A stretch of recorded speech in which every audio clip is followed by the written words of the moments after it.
오늘은 이제 로마스를 우리가 이제 지난주에는 조금 수성맹들이라 우리가 그 전주까지 해서 2주 로마스 2장을 보았죠.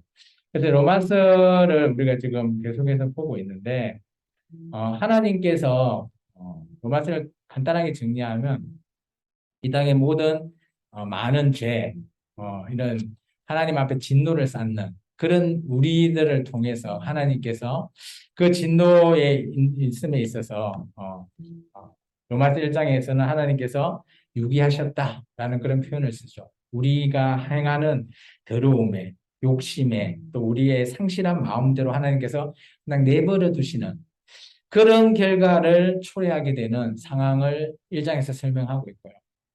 그렇지만 하나님께서는 그런 자들 앞에 하나님께서 그리고 너희가 하나님의 어렵다 하심을 통해서 너희가 행한 대로 그런 모든 것들을 보응을 받는데 그런 진노하심을 너가 벗어나야 되지 않겠느냐라는 것을 얘기하죠. 그런데 여기에서는 이제 로마에 대한 당시 로마 교회의 구성원들에 대해서 좀 약간의 우리가 그런 부분들을 좀 봐야 되죠. 여기서 이제 복음이 등장합니다. 두 가지의 복음이 우리 사도행전 15장의 말씀을 통해서 유대인들에게 행하는 복음과 이방인들에게 전해지는 복음이 각각 있는 거죠. 근데 로마 교회는 유대인과 이방인이 섞여 있는 교회다. 이렇게 생각해야지만 이 복음에 대한 내용을 이해할 수 있다라는 거죠. 오늘 우리가 로마서를 배우고 있지만 우리 안에는 이방인밖에 없잖아요. 유대인이 없으니까 굳이 유대인 부분의 이런 비교 설명 이게 너무 어렵게 우리에게 다가온다라고 할 수도 있겠지만 우리가 그 당시 로마 교회를 생각해 보면 당연히 바울이 로마 교회한테 쓸 때 이방인을 향한 복음만 쓸 수 없는 일이라는 거죠. 그래서 유대인과 이방인 간의 관계 그리고 그들이 생각했던 그런 여러 가지의 생각하고 있고 그들이 하나님이 어떤 분인지 알고 있는 그런 유대인과 전혀 그걸 모르고 있는 이방인 강내 근데 예수 그리스도를 통해서 이들이 하나가 되고 그게 교회가 이루어졌기 때문에 그 안에서 약간의 좀 문제라든지 이런 것들이 생긴다는 거죠. 그리고 그 당시 말씀으로 전하면 이방인들은 아무 소리도 못한 낑낑 할 수밖에 없는 그런 존재. 근데 그런 존재 안에서도 오늘 바울은 너희가 유대인이고 잘났다라고 할 수는 있겠지만 그렇지만 너희도 그런 할례 문제나 이런 걸 통해서 할례를 받고 하나님의 백성이라 할지언정 너희가 죄라고 하는 것을 범하게 되면 똑같이 무할례자나 아무 소용없다. 반면에 이방인은 무할례자지만 너희처럼 율법을 잘 지킨다면 그들이 너희 보고 뭐 하겠냐.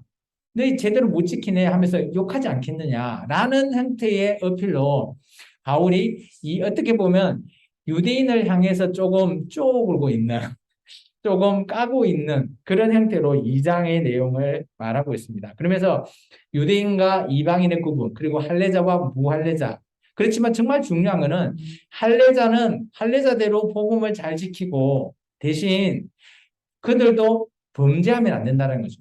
죄를 범하면 안 된다는 거죠. 안 할 때는 물론 그들이 뛰어나지만 그들이 죄를 범해버리면 뭐 무할례자랑 아무 뭐 어차피 똑같다는 거죠. 죄를 짓는다면 유대인이나 헬라인이나 아무 상관이 없지. 똑같이 죄 안에 있는 백성이다라는 것을 얘기하고 있어요.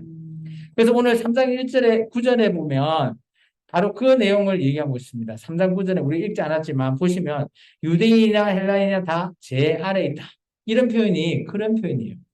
2장에서 얘기했던 뭐 내가 할례자다라고 뭐 너희들이 목을 뻣뻣하게 세울지언정 너희가 죄를 범하면 그 죄 안에 그냥 있는 거야. 벗어날 수 없는 존재가 된다라는 것을 말하는 거죠.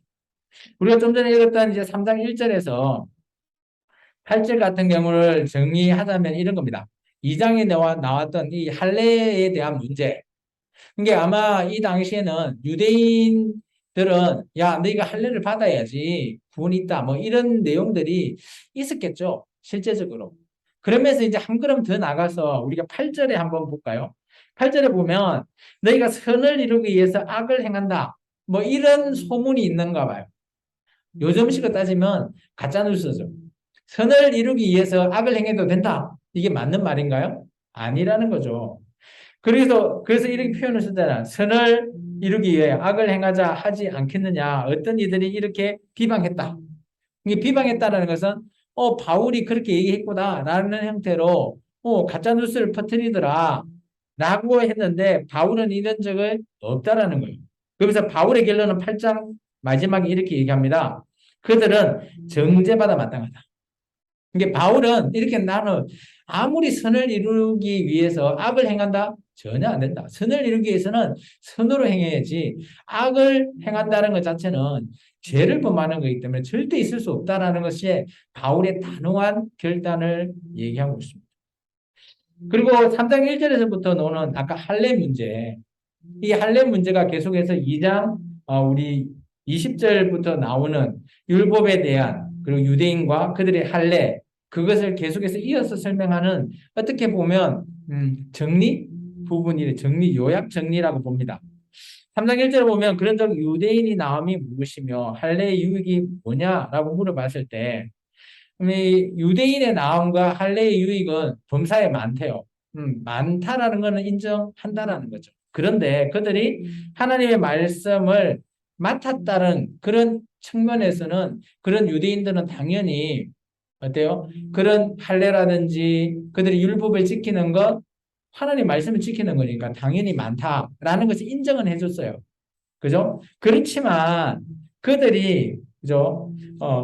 그런 할례를 받고 많은 일을 하지만 이런 죄라고 하는 것을 범해버리면 그건 아무 소용이 없다라는 것을 말한다라는 거죠. 그래서 그 비유를 좀 얘기하고 있죠. 우리가 5절에 보면 우리 불의가 하나님의 의를 드러나게 하면 무슨 말을 하리요? 내가 사람의 말하는 대로 말하느니 진노를 내리시는 하나님이 불의하시다. 이 말이 뭔가 하면 하나님은 의로우신데 진노 내리는 분도 하나님 아니시냐. 근데 우리 생각으로 하나님이 심판하는 거 그게 의냐 불이냐 라고 바울이 빗대어 설명하는 거죠. 그들에게 유대인들에게 특별히 그죠? 그러면서 하나님 앞에는 우리가 그죠? 죄인같이 심판을 받을 수밖에 없다라고 7절에 얘기하고 있습니다. 그러면서 유대인이나 헬라인이나 공통적으로 딱 결단을 내고 요약 정리를 하죠. 그게 9절이라고 봅니다. 유대인이나 헬라인은 다 죄 아래 있다라는 거죠. 그런 죄인으로서 그러면 우리가 어떻게 해야 되냐라는 말씀을 계속해서 설명하고 있습니다. 그게 이제 9절부터 18절의 내용입니다. 같이 한번 읽어볼까요? 그러면 어떠하냐? 우리는 나으냐? 결코 아니라. 여기서 우리는 유대인이죠. 유대인이나 헬라인이나 다 죄 아래 있다고 우리가 이미 선언하였느니라. 기록된 바 의인은 없나니 하나도 없으며 깨달은 자도 없고 하나님을 찾는 자도 없고 다 치우쳐 함께 무익하게 되고 선을 행하는 자는 없나니 하나도 없도다. 그들의 목구멍은 열린 무덤이요 그 혀는 속임을 일삼으며 그 입술에는 독사의 독이 있고 그 입에는 저주와 악독이 가득하고 그 발은 피 흘리는데 빠를지라 하멜과 고생이 그 길에 있어 평강의 길을 알지 못하였고 그들의 눈앞에 하나님을 두려워함이 없느니라. 여기 보면 죄라고 하는 것은 이 땅에 살고 있는 모든 사람 앞에서 이 죄라는 문제가 쉽게 벗어날 수 없는 그런 부분을 얘기하고 있습니다. 우리가 여기 이제 보면 10절에 기록된 바 나오잖아요. 그죠?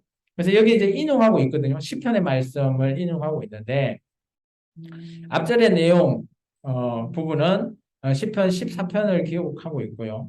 그리고 저 뒷절에 나오는 것들은 시편 53편을 지금 인용하고 있거든요.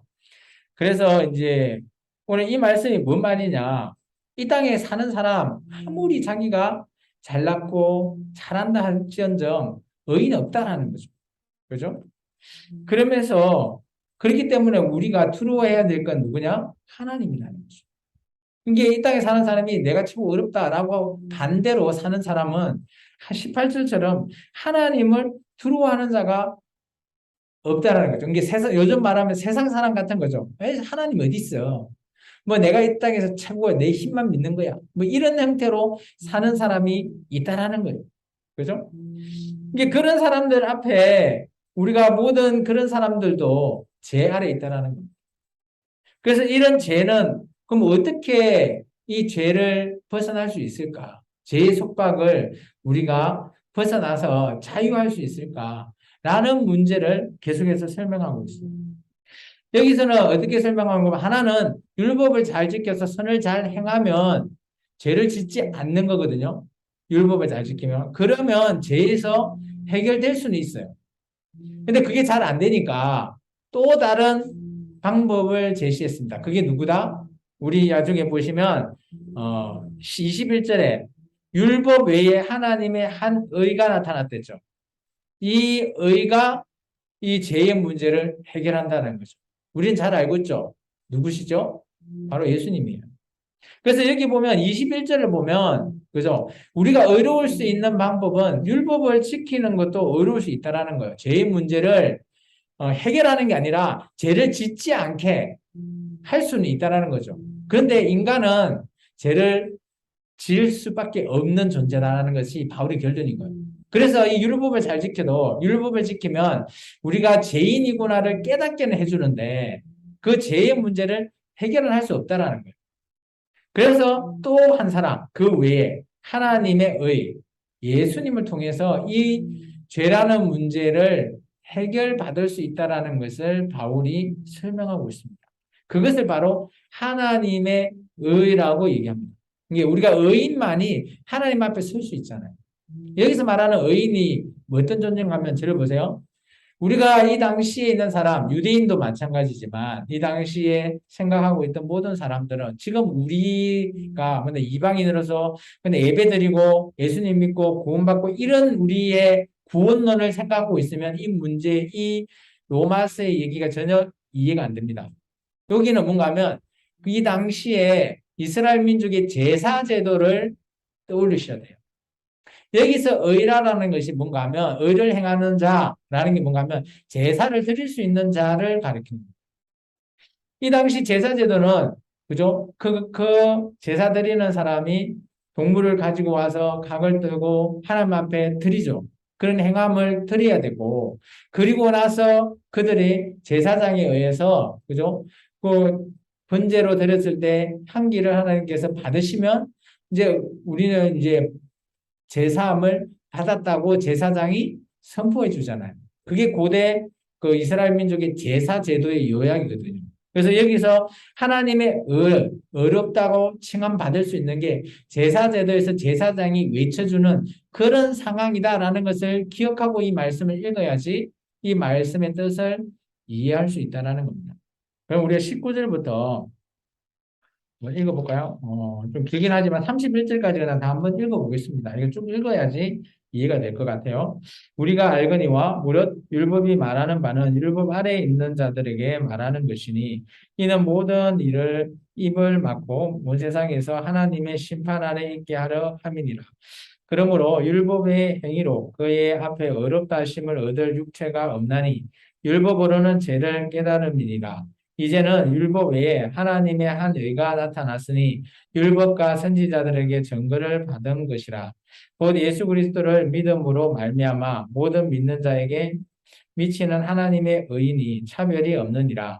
모든 사람이 죄를 범하였음에 하나님의 영광에 이르지 못하였더니 그리스도 예수 안에 있는 속량으로 말미암아 하나님의 은혜로 값없이 어렵다 하심을 얻는 자 되었느니라.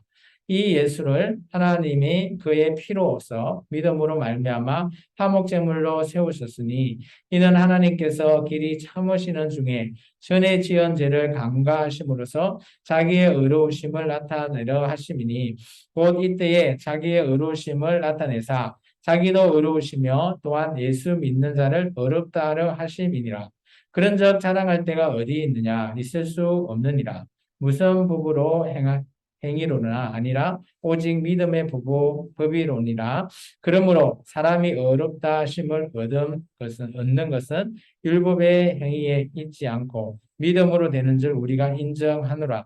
하나님은 다만 유대인의 하나님이시냐 또한 이방인의 하나님은 아니시냐 진실로 이방인의 하나님이 되시느니라.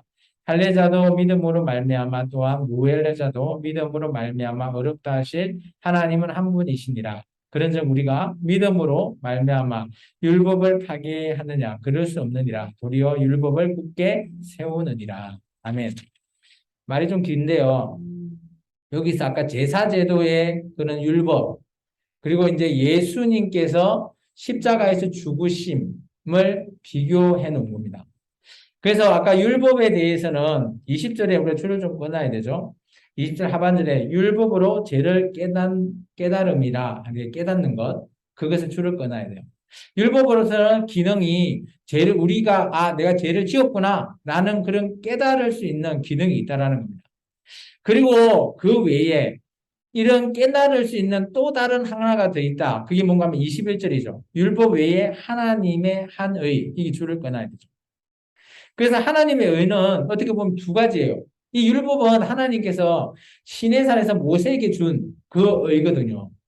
어렵다 하는 의. 그리고 그거로 안 되니까 하나님께서 또 다른 의를 주셨죠. 바로 예수 그리스도입니다. 그래서 오늘 이런 모든 우리들은 그죠? 19절에 보시면 중요한 내용이 있어요. 온 세상으로 하나님의 심판 아래 있게 한다. 그죠? 모든 사람들, 그런 사람들은 하나님 앞에 심판이라는 것이 존재한다라는 거예요. 그래서 이 심판 때문에 우리가 심판을 뭐로 하냐? 죄라고 하는 문제를 가지고 심판하신다라는 거예요. 근데 이 죄는 뭐로 판단할 수 있냐? 옛날에는 이스라엘 민족에게는 율법이라는 시내산에서 모세를 통해 준 율법을 통해서 죄라는 것을 알게 했다라는 거죠. 그러면서 율법을 잘 지켜라. 그러면 죄를 아니까 죄를 지었는 것에 대해서 그들이 제사를 드려서 그 죄에 대해서 그들이 그런 죄를 어때요? 속량받는다라는 거죠. 자, 그게 몇 절에 나오는가 하면 음, 여기 있죠? 24절. 이 속량이라는 단어가 나오잖아요. 근데 이제 25절에 보면 전에 지은 죄를 강가하심으로라는 거죠. 이 전에 지은 죄라는 거는 구약의 이스라엘 민족의 제사도 마찬가지고 예수님 앞에 드려지는 예수님의 한목 제물을 통한 십자가의 그 죽으심의 제사도 영단번의 제사도 동일하다는 거예요. 전에 지은 죄에 대해서 이 제사함을 주신다라는 거거든요. 그래서 그것을 속량하신다라고 24절에 이야기하고 있죠. 그게 제사라고 하는 부분은 지금 우리가 예배를 드리는 것과 구약의 제사를 드리는 것은 의미가 좀 다릅니다. 어떻게 보면, 그죠? 구약의 제사 같은 경우는 그들의 전에 지은 죄를 통해서 속량하는 거예요. 그래서 1년에 한 번 계속해서 매번 제사를 드려야 했다면, 오늘 이제 예배를 드리는 우리는 매번 제사 드리지 않잖아요.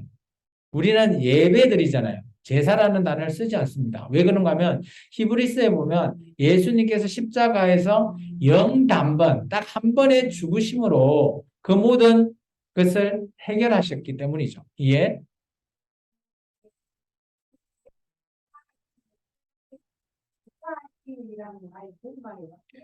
전에 지었던 죄를 그거 해준다는 거예요. 죄를 없애준다라는 거죠. 속량이라는 뜻은 아니고요. 강가한다라는 뜻은 그것을 뭐라고 표현해야 되죠? 잠시만요. 아,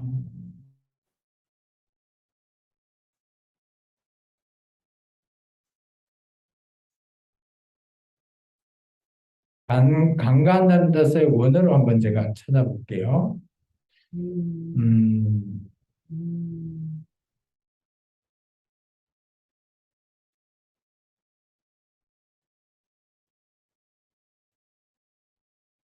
강가한다. 파레시스라는 뜻인데 이거는 벌하지 않고 내버려 둔다라는 그런 뜻이 있고요. 그리고 처벌하지 않는다 뭐 그런 뜻이 있네요. 이게 전에 죄에 대해서 속량해 주는 것 그런 의미를 써도 되는 거죠. 그걸 강가한다라는 뜻을 로 보시면 됩니다. 통과시킨다, 넘어간다 이런 뜻도 있습니다. 그러니까 이제 그 죄를 어떻게 보면 없애줄 수 있는 그런 부분이 아니라 그냥 통감을 시켜준다. 뭐 그런 뜻으로 제사의 기능. 그러니까 예수님께서도 지금 우리를 그죠? 이 땅에 오셔서 우리의 모든 그런 것들을 유예시켜 준 거잖아요. 영단번의 제사로. 그러니까 어떻게 보면 그것을 벌하지 않고 나중에 백보자 심판 때까지 그것을 유예시켜 준다. 뭐 그런 표현으로 받아들이면 될 것 같습니다. 이게 마찬가지인 것 같아요. 그 구약의 제사 같은 경우는 1년에 한 번 자기의 제대로 동물의 제 첨가시키고 이게 번제로 드리면서 자기들은 제사 받았다라고 하지만 그 제에 대해서 하나님께서는 계속 간과해 준 거죠.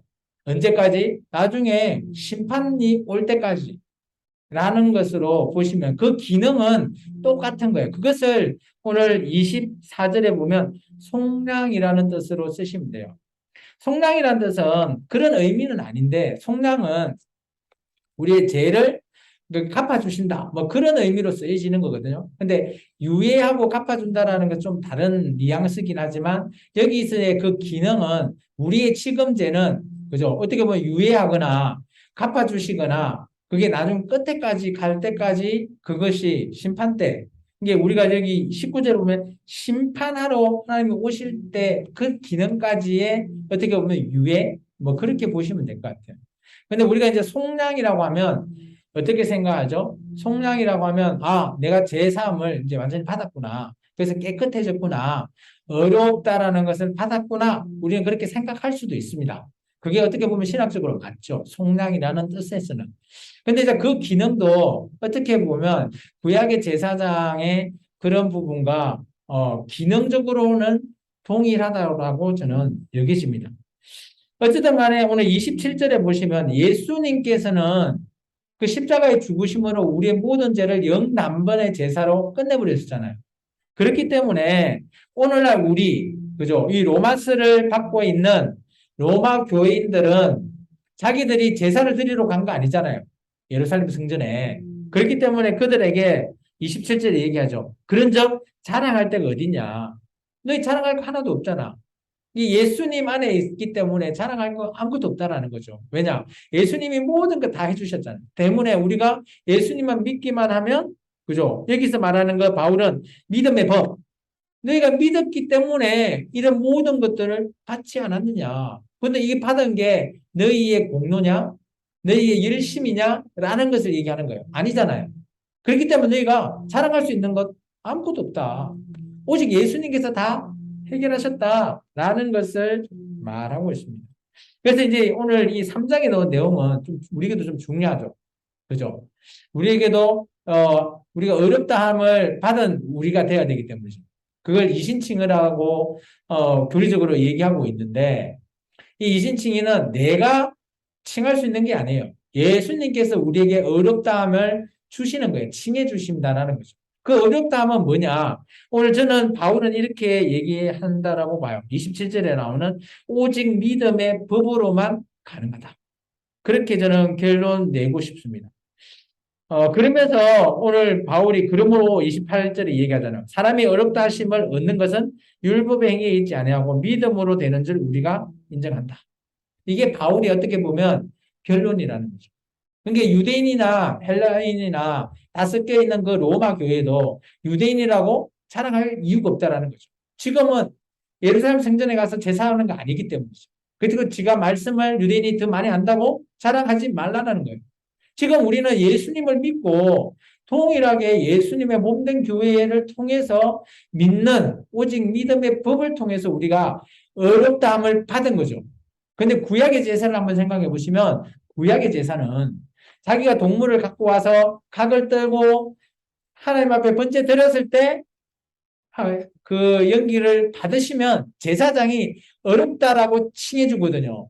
그런 이신칭의와 지금 바울이 말하고 있는 예수님에 대한 우리가 믿었는데 우리가 어렵다함을 받는 이신칭의 똑같은 이신칭인데 그죠? 구약은 우리의 행위를 넣지만 지금 우리는 그런 거 없다라는 거죠. 그래서 자랑할 수가 없다. 그런 식으로 유대인에게 말하는 거예요. 저는 이것은 유대인에게 말하고 있다라고 보여집니다.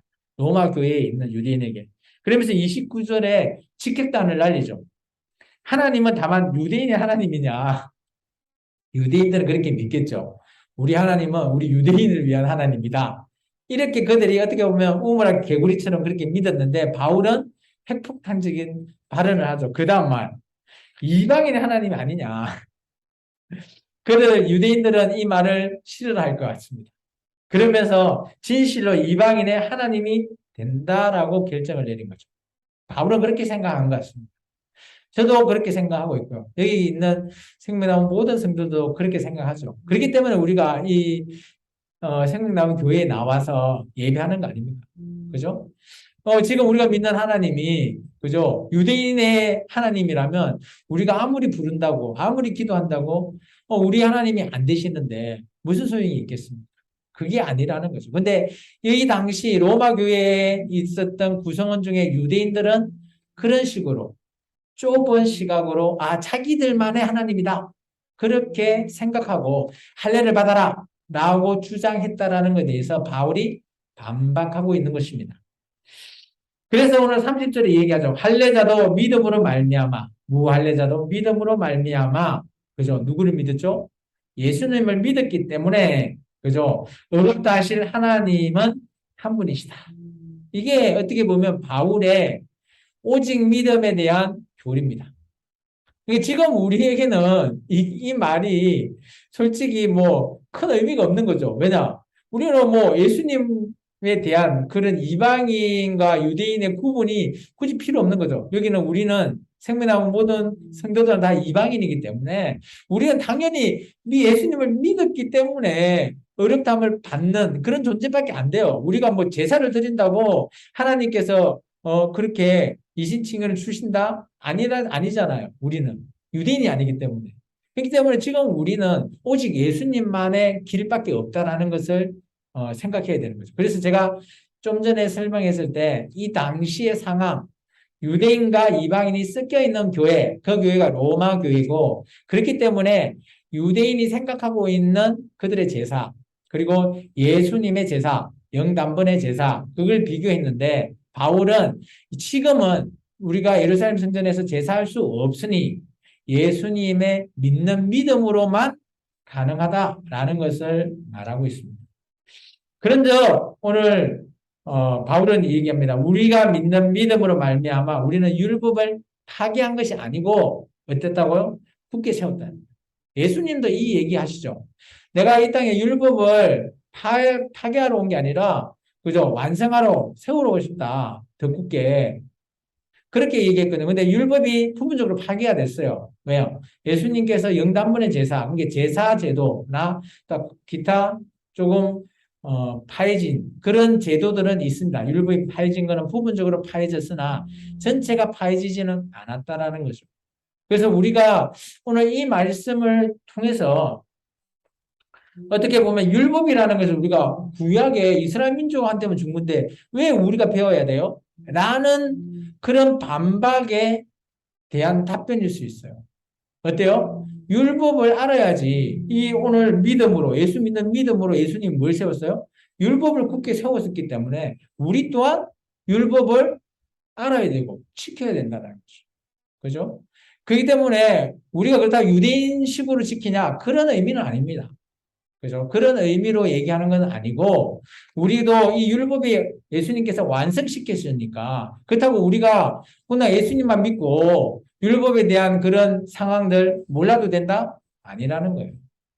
물론 이방인은 할례를 안 받았기 때문에 율법에 대한 온전한 책임은 없지만 그래도 여기 우리가 로마서 2장에 보면 이방인이지만 율법을 지킨 자도 있었잖아요. 그죠? 그런 자도 있었듯이 오늘날 교회도 저는 이렇게 생각합니다. 물론 교회에서 율법을 100% 지켜야 된다. 물론 그렇게 지키면 뭐 나쁠 건 없다고 봅니다. 근데 뭐 물론 그런 자를 또 율법주의로 몰고 가고 있는데 그런 의미에서 하는 말은 아니고 교회도 율법에 대해서 하라 하지 말라 하는 것 그리고 하나님이 정말 원하는 것 그런 거라면 마땅히 지켜야 된다고 저는 봅니다. 대신 이제 우리가 율법주의자들처럼 바리새인들처럼 그렇게 율법 하나하나를 지킨다 이런 의미가 아니죠. 예수님이 완성시켰던 율법 그런 율법들을 우리가 하나 둘씩 지키면서 오직 믿음으로 통해서 우리가 예수님을 더 믿고 의지해 나아갈 수 있는 길이라는 것을 얘기하는 거예요. 그렇기 때문에 이런 설명을 한 바울은 그렇다면 이 믿음, 예수님을 믿는 믿음, 이걸 뭐로 증가할래? 라고 우리에게 물어볼 수 있잖아요. 그래서 4장에 우리가 잘 알고 있는 믿음의 조상인 아브라함의 믿음을 가지고 와서, 믿음은 이런 것이야. 라는 것을 보여주고 있다는 겁니다. 4장은 다음 시간에 보고요. 그렇다고 오늘 이 말씀, 3장에 얘기하고 있는 말씀을 통해서 이거 우리가 어떻게 그러면 적용해 볼 수 있을까? 아까 이제 바울이 얘기했던 우리가 선을 행하는데 악으로 뭐 그렇게 비방받아 수 있잖아요. 선을 이루는데 악한 일을 했다. 이거 아니라고 했잖아요. 그렇다면 오늘 우리가 할 수 있는 거는 우리가 선한 생각, 선한 마음 이런 걸 통해서 선을 이루는데 동참해야 된다는 거예요. 그리스도인이면 언제나 선을 이루는데 동참하는 저와 여러분이 돼야 된다라고 저는 생각해요. 그런데 이 선을 이루기 위해서 악한 짓을 해도 된다? 절대 아니라는 겁니다. 그거 오해하시면 안 돼요. 그래서 선을 이루기 위해서는 선한 생각과 선한 마음이 중요하다는 거예요. 그래서 우리가 예배 드릴 때도 그냥 습관적으로 나오는 게 아니라 하나님을 경외하는 그런 선한 생각, 선한 마음으로 나오시라는 거예요. 그리고 나와서 예배를 볼 때 말씀을 읽을 때도 하나님이 주시는 말씀 이런 것을 우리가 선하게 생각하고 이걸 지켜야지 결단하거나 이런 마음이 있다면 우리가 선을 이루는 데 동참하는 것이라고 보여집니다. 뭐 선을 이루라라고 하면 뭐 꼭 행동해야 된다? 물론 그럴 수도 있지만 저는 그것보다 중요한 거는 우리의 생각, 우리의 마음이다라고 저는 생각해서 첫 번째 우리가 언제나 이루어야 할 것, 선을 이루어야 되는데 동참합시다. 라는 것이고요. 두 번째는 아까도 얘기했지만 제사 제도에 대해서 그죠? 예수님만이 우리를 속량할 수 있다. 이건 당연한 거죠. 그죠? 지금 우리는 제사할 수 없잖아요. 그래서 속량이라는 것을 받을 수 있는 길은 오직 예수님밖에 없다라는 거죠. 그래서 우리가 예수님 믿고 구원 받읍시다 라고 전도할 때 그런 이면에 예수님만이 오직 우리의 죄라고 하는 문제를 속량할 수 있다는 것을 기억하셔야 됩니다. 이것을 이제 조금 교리적으로 제가 설명드린 거예요. 그리고 세 번째, 아까 제가 얘기했지만 우리 이방인은 율법 안 지켜도 된다? 저는 그렇게 생각하지 않습니다. 우리도 그죠? 율법을 완성시킨 예수님의 뜻을 본받는다면 우리 예수님을 믿는 거죠. 그렇다면 우리도 율법을 지켜야 된다라고 봅니다. 대신에 우리가 저 바리새인처럼 그런 율법을 지키라는 의미는 아니에요. 그죠? 예수님께서 원하시는 하나님의 그 뜻, 예수님의 뜻, 그것을 세우기 위해서 지키는 것, 그거는 올바르다라고 보여집니다. 그래서 저는 여기서 율법을 지킨다라고 하면 오해할 수 있죠. 율법주의자 아니냐, 뭐 이렇게 할 수도 있는데 그런 의미는 아니고요. 여기서 율법은 바리새인의 율법을 지키는 것이 아니라 성경 안에서 그래도 우리가 성경을 기준으로 해서 그죠? 우리가 때론 우리 생활 속 문제나 이런 게 있을 때 성경은 어떻게 우리에게 말하고 있지? 그런 것을 우리가 염두에 두고 지키자라는 의미를 얘기하는 겁니다. 그래서 여러분이 뭐 100% 율법을 완전히 지켜라? 못 지켜요. 저도 못 지키고 여러분도 못 지키는 거잖아요. 그것을 일일이 어떻게 지켜요? 그죠? 바리새인이 정해놓은 율법 그런 율법을 지키자라는 게 의미가 아닙니다. 저는 성경을 기준으로 해서 우리가 지키자라는 의미로 한번 적용해보면 어떻겠나라고 제가 생각해봤습니다. 여러분 같이 한번 동참하는 저와 여러분 되기를 축원합니다. 아멘입니까? 강요 아닙니다. 기도합니다.